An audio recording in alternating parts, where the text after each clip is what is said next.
हाय श्री स्वामी समर्थ.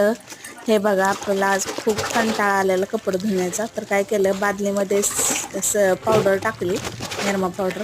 त्याच्यामध्ये पाणी टाकून कपडे टाकले आणि गर गर गर गर हाताने असे फिरवले आणि असे फिरवले फिरवले फिरवले मस्त. आणि त्यातून ना असं काळं काळं पाणी निघालं एकदम फिरवून फिरवून. तर म्हटलं अरे वा, स्वच्छ होत आहेत की, मस्त आहे देसी जुगाड, घरच्या घरी वॉशिंग मशीन. आणि परत अजून फिरवले फिरवले फिरवले फिरवले फिरवले, वा म्हटलं कपडे निघतायत वाटतं. मग आता काय करायचं, मग तसंच फिरवलं फिरवलं. हा माझा मुलगा आहे, तो म्हणला आई इकडे ये, मी बघ कसं चित्र काढले भिंतीवर. आणि भिंतीवर सगळं पेननी गरगटून टाकलेलं. आणि तिथे गेल्यावर काय ते जॉनी जॉनी असं बोलायला लागला. इतर वेळेला एवढी बडबड करत असतो, पण व्हिडिओ चालू केला म्हटलं की त्यानं बंद केलं.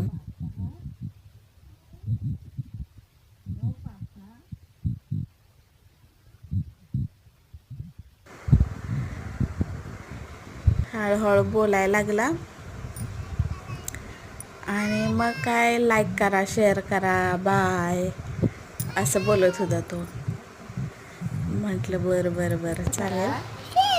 आणि मग नंतर त्याचीच बडबड बडबड बडबड ऐकली ऐकली ऐकली बडबड ऐकली त्याची. काय करत होता,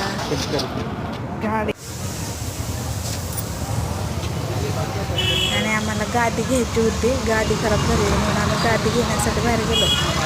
तर त्या दुकानामध्ये गादीच्या तिथे गेलो, तर तो मुलगा होता, त्याचे वडील नव्हते दुकानात. म्हणून आम्ही परत माझ्या मोबाईलला कवर टाकण्यासाठी गेलो. पण ते पण काही कवर तर काय भेटलं लांब मागायला. इथे मस्त, इथे 10 रुपयामध्ये वडापाव भेटत होता. माऊली वडापाव सेंटरमध्ये.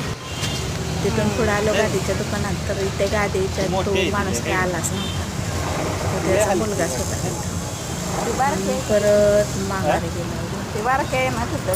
आणि आता काय, चाललो घरी. म्हटलं बघूया आता उद्याच गाडी.